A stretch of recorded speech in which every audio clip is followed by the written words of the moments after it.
সাইয়্যিদুল ইস্তিগফার, ক্ষমা চাওয়ার সবচেয়ে শ্রেষ্ঠ ভাষা আল্লাহুম্মা আনতা রব্বি। কত মধুময়, কত অর্থবহ, কত ঈমান জাগানিয়া, কত আপনার ঈমানি স্বাদ জাগ্রত করার মতো একটা দোয়া। আল্লাহুম্মা আনতা রব্বি, আল্লাহ আপনি আমার রব, আপনি আমার পালনকর্তা।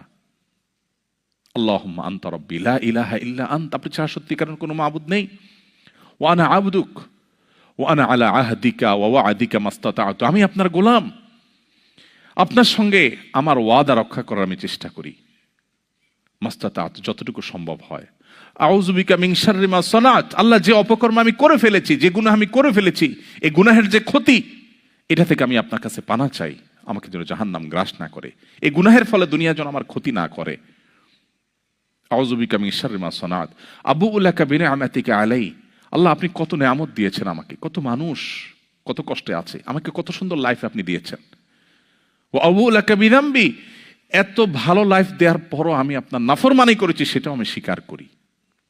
ফাগফিরলি, অতএব আপনি আমাকে ক্ষমা করে দিন। ফাইন্নাহু লা ইয়াগফিরুয যুনুবা ইল্লা আনত, কারণ আপনি ছাড়া আর কেউ ক্ষমা করে না। ভাইরা আমার, আল্লাহর কাছে চোখের পানি ফেলে সিজদায় গিয়ে একটু মাঝে মধ্যে একটু চোখের পানি ফেলে দোয়া করে কেঁদে কেটে দেখবেন, আল্লাহর কসম পৃথিবীর কোনো কিছুতে এত স্বাদ নেই আল্লাহর কাছে ক্ষমা চাওয়ার যে স্বাদ। কারো কাছে ক্ষমা চাইলে ভালো লাগে না। আল্লাহর অলৌকিকত্ব যে তার কাছে ক্ষমা চাইলেও আপনার অন্তর দেখবেন, একটু চোখের পানি ফেলে যদি 2 মিনিট দোয়া করার সুযোগ পান, যখন উমরা যান, রমজানে যখন দোয়ার সুযোগ হয়, অথবা সারা বছর যেটা হওয়া উচিত, এই দোয়ার পর যে ফিলিংসটা হয় সেটা খুবই তৃপ্তিদায়ক।